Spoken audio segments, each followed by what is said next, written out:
O Senhor Jesus, ele é o caminho para as nossas vidas, ele é o caminho para a vida eterna, ele é o caminho. Nós precisamos olhar para a cruz do Calvário, nós precisamos olhar para o que o Senhor fez por nós na cruz do Calvário. Nós temos que olhar o sacrifício do Senhor por nós, porque o Senhor sofreu grandes barbaridades, o Senhor, ele foi cuspido, foi xingado, ele foi escorraçado, ele foi zombado, ele veio para aquelas pessoas e aquelas pessoas fizeram tudo o que não deveria fazer com o próprio Deus. O Senhor Jesus Cristo é Deus.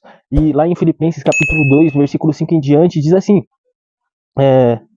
de sorte que haja em vocês o mesmo sentimento que houve também em Cristo Jesus, que sendo em forma de Deus, não teve por usurpação ser igual a Deus. Antes aniquilou-se a si mesmo, tomando a forma de servo, fazendo-se semelhante aos homens, e achado na forma de homem, humilhou-se a si mesmo, sendo obediente até a morte e morte de cruz. Olha que texto maravilhoso. Jesus, sendo Deus, ele desceu do seu trono de glória, se fez semelhante aos homens, e achado na forma de homem, humilhou-se a si mesmo, tomando a forma de servo. Meu Deus, o Rei dos Reis, o Senhor dos Senhores, aquele que era, que é e há de vir, o Todo-Poderoso, ele esvaziou-se da sua glória para que eu e você pudéssemos estar vivos, para que você pudesse estar assistindo esse vídeo neste momento, para que eu pudesse estar aqui pregando a palavra dele. Ele salvou gerações de almas. Milhares de pessoas hoje estão descansando e esperando a sua vinda, porque naquele grande dia, os mortos eles ressuscitarão primeiro, e nós, os que ficarmos vivos, os que estivermos vivos, seremos juntamente arrebatados com eles nas nuvens.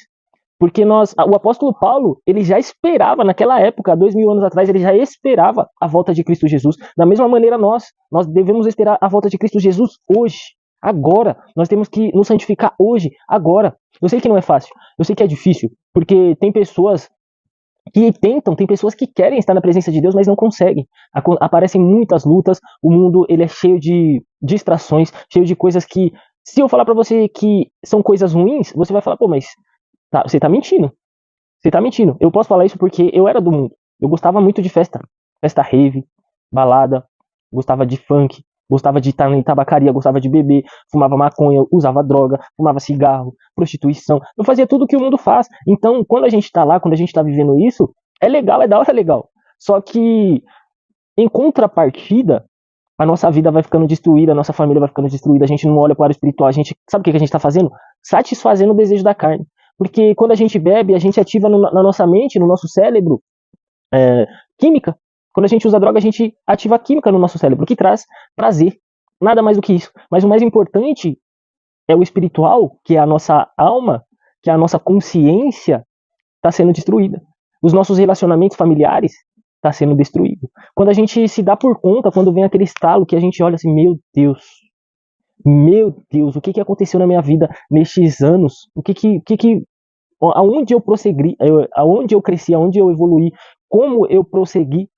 Porque a gente olha, quando eu olho para o meu passado, você também pode fazer um olhar para o seu passado, você vai ver que você viveu muitos momentos esses que não vão voltar e que não te trouxeram nenhum fruto. O fruto que ele pode ter te trazido foi de dor, de sofrimento. Ah, mas eu sinto saudade de dançar. Você pode dançar na presença de Deus. Ah, mas eu sinto saudade de abraçar os meus amigos. Você pode abraçar os seus irmãos.